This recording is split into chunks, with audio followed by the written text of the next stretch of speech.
नमस्कार दोस्तों, मैं हूं दिनेश के वोरा। स्वागत है आपका इस कार्यक्रम के अंदर। दोस्तों, इससे पहले कि मैं आज की डिबेट को प्रारंभ करूं, आप सबको होली की एक बार फिर से बहुत-बहुत मुबारकबाद हो। बीच में डिबेट्स हम लोग कंडक्ट नहीं कर पाए 5-6 दिन, क्योंकि मैं थोड़ा अस्वस्थ था, तो इस कारण से आपके सामने डिबेट्स को लेके उपस्थित नहीं हो सका, तो उसके लिए क्षमा प्रार्थी हूँ।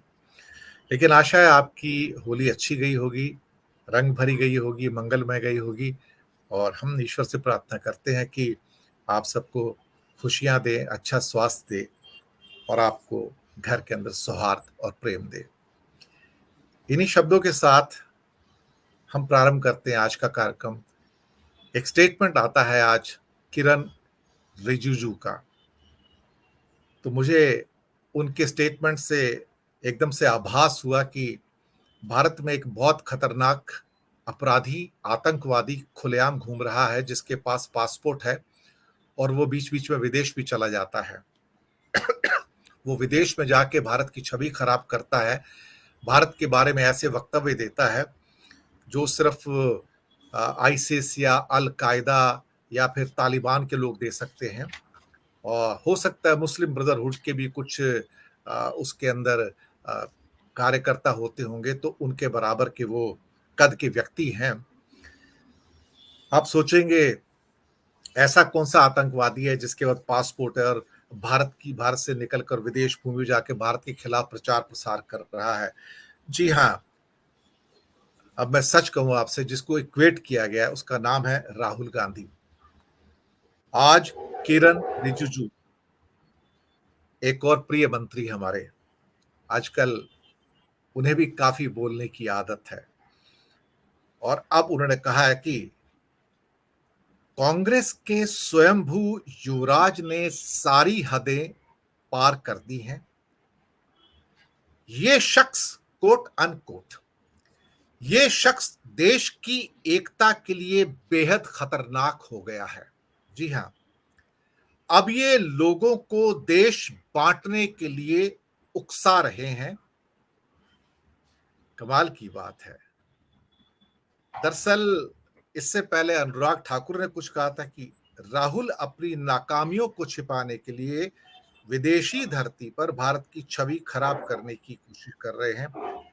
यहां तक तो चलो ठीक है, छवि खराब कर रहे हैं, धूमिल कर रहे हैं, लेकिन ये कहना कि अब ये शख्स देश की एकता के लिए बेहद खतरनाक हो गया है, अब ये लोगों को देश बांटने के लिए उकसा रहा है, तो मैं भी रिक्वेस्ट करना चाहूंगा विशेष रूप से नरेंद्र मोदी सरकार को कि ऐसे आतंकवादी को आप क्यों खुले घूमने की परमिशन दे रहे हैं?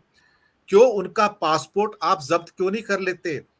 वैसे ही 2 साल से, जैसे 2.5 साल से आपने महबूबा मुफ्ती का पासपोर्ट नहीं दिया है, और दिल्ली हाई कोर्ट को इंटरवीन करने के बाद सरकार से कहना पड़ा, 3 महीने का नोटिस दिया कि फैसला करो कि पासपोर्ट देना है नहीं देना है। तो भाई पासपोर्ट ले लो राहुल गांधी जी का। ऐसे आतंकवादी का खुलेआम घूमना देश के लिए ठीक नहीं है। अब ये दर्जा तो उनको मिल ही गया है।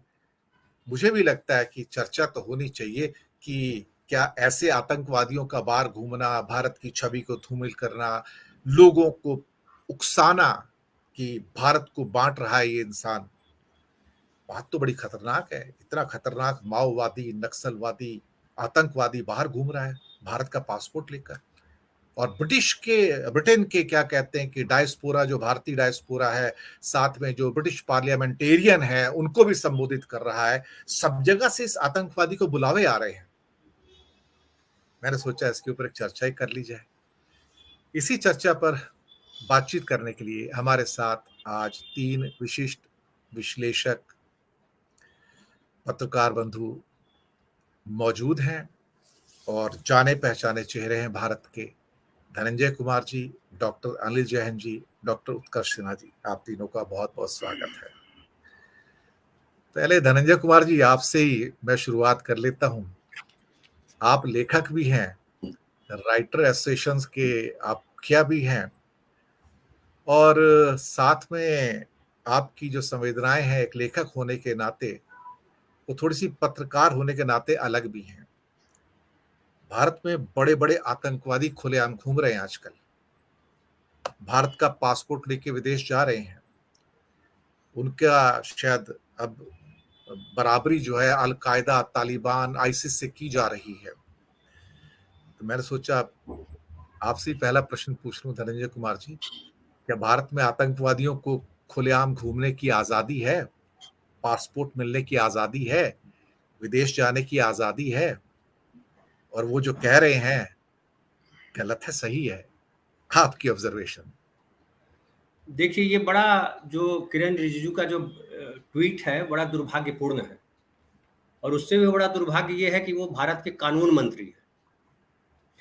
जिस देश का कानून मंत्री इस लेवल पे बात करेगा, इस बचकाने या कहिए धूर्ततापूर्ण बातचीत करेगा, कैसी सरकार चल रही है, इस सरकार की मंशा क्या है, ये सरकार इस देश को कहाँ ले जाना चाहती है, इससे जाहिर हो जाता है।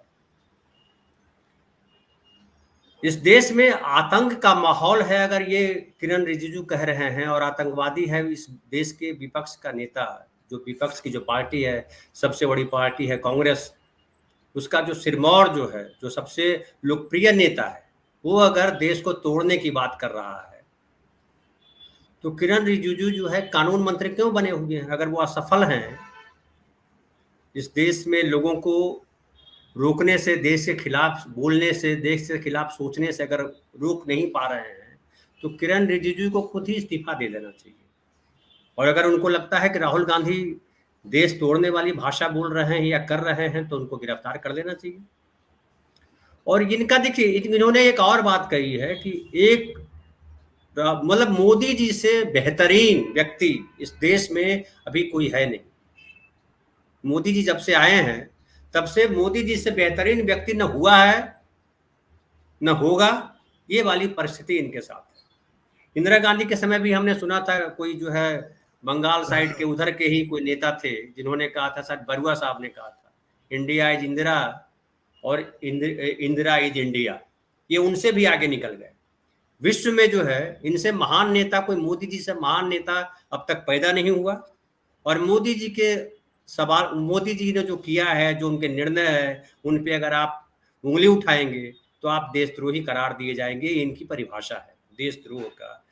लेकिन मैं मानता हूं कि ये किरण रिजिजू को कभी अपने गिरेबान में झांक के देखना चाहिए कि जिस राहुल गांधी पे आरोप लगा रहे हैं, उनके जो पूर्वज थे, या जो जिस पार्टी के नेता है, कांग्रेस पार्टी है, उस देश की लड़ाई में थी, इस देश को बचाने में उसका योगदान है। उनके जो नाना थे जवाहरलाल नेहरू, उनको दुनिया का कोई व्यक्ति भुला नहीं सकता। जब लोकतंत्र की बात की जाएगी, तो लोकतंत्र की कहीं चर्चा होगी तो जवाहरलाल नेहरू का नाम प्रथम 2-3 व्यक्तियों में लिखा जाएगा। चलिए मान लेते हैं कई बार ऐसा होता है कि जो व्यक्ति जो है कोई बहुत महान व्यक्ति है, उसके घर में भी कोई बड़ा भयानक व्यक्ति पैदा ले लेता है।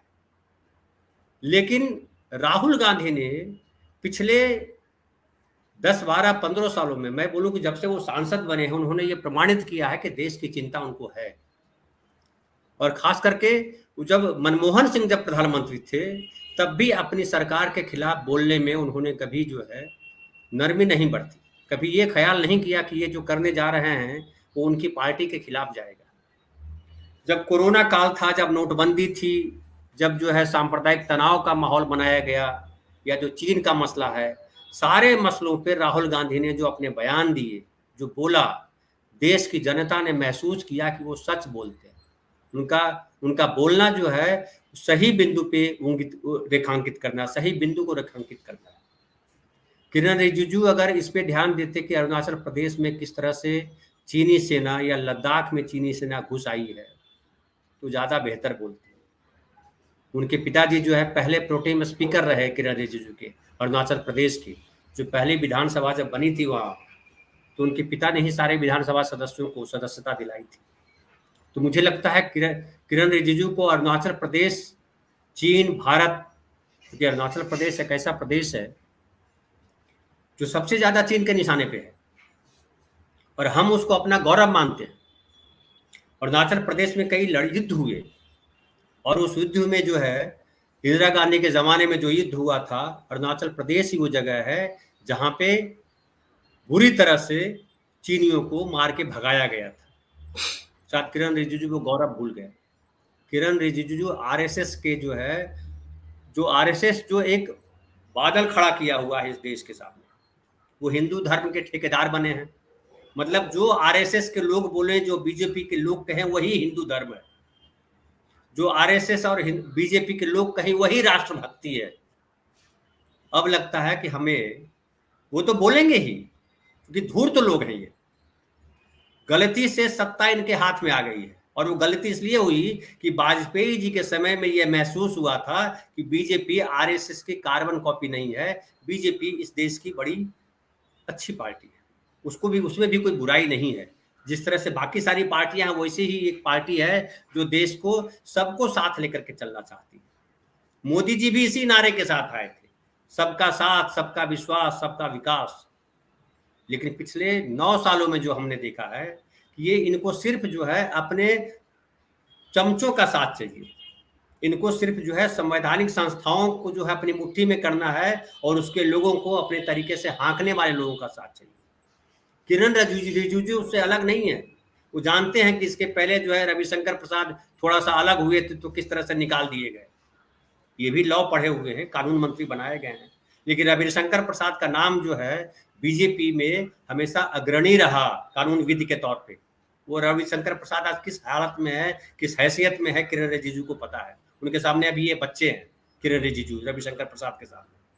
तो उनके चाटुकारिता से ये आगे अभी भी नहीं जा सकते। जितने बड़े चाटुकार रविशंकर प्रसाद हो सकते हैं, उतने बड़े चाटुकार किरण रिजिजू नहीं हो सकते। और ये जो कह रहे हैं, देश की जनता इन बातों को समझ रही है कि राष्ट्रभक्ति क्या है। क्या महंगाई बढ़ाना राष्ट्रभक्ति है? क्या देश में तनाव का वातावरण पैदा करना राष्ट्रभक्ति है? क्या विपक्ष को आतंकवादी घोषित करना राष्ट्रभक्ति है? लोकतंत्र में विपक्ष जो है जनता का रिप्रेजेंटेटिव होता है कि सरकार अगर कहीं राह भटक रही है तो विपक्ष के नेता, विपक्ष के लोग, विपक्ष के सांसद उसको रोकेंगे। क्यों? क्योंकि जनता के अनुकूल वो होना चाहिए। जनता के सही मायने में प्रतिनिधि जो है विपक्ष के लोग होते हैं। ये मान रहे हैं कि जनता ने इनको वोट दे दिया है, 22 करोड़ लोगों ने, तो 147 करोड़ या 137 करोड़ जो भी आबादी अपने मन से बोलते रहते हैं, क्योंकि 2021 में जो जनगणना करवाई नहीं, तो 2021 में एक संभावित अगर मान लेते हैं कि इस रफ्तार में जनसंख्या बढ़ी होगी, तो 2137 अगर करोड़ आबादी है, ये स्वनाम धन्य है, घोषित कर लेते हैं कि 137 करोड़ लोगों ने इनको चुना है, जबकि इनको तो 22 करोड़ जनता ने वोट दिया है। और जो जनता ने वोट दिया है, क्या इसलिए वोट दिया है कि ये राहुल गांधी को आतंकवादी कहे? क्या इसलिए वोट दिया है कि दूसरी पार्टी के जो नेता है उनके खिलाफ ईडी, सीबीआई वगैरह वगैरह करें? ये तो आए थे काला धन लाने के नाम पे, ये आए थे भ्रष्टाचार खत्म करने के नाम पे। क्या काला धन खत्म हो गया? क्या भ्रष्टाचार देश से खत्म हो गया? तो हम देखते हैं कि अडानी जो है भ्रष्टाचार के बहुत बड़े आज प्रतीक के तौर पे हमारे सामने बिठा दिए गए, रख दिए गए। कि अडानी जो है, अडानी को देखिए और उससे दुनिया में भारत की क्या तस्वीर बनती है वो आप समझ सकते हैं। तो मुझे लगता है किरण रिजिजू जो बोल रहे हैं दिनेश भाई साहब, ये अतिशयोक्तिपूर्ण है और बड़ा दुर्भाग्यपूर्ण है। जी जी, मैं आता हूँ अनिल जी आपके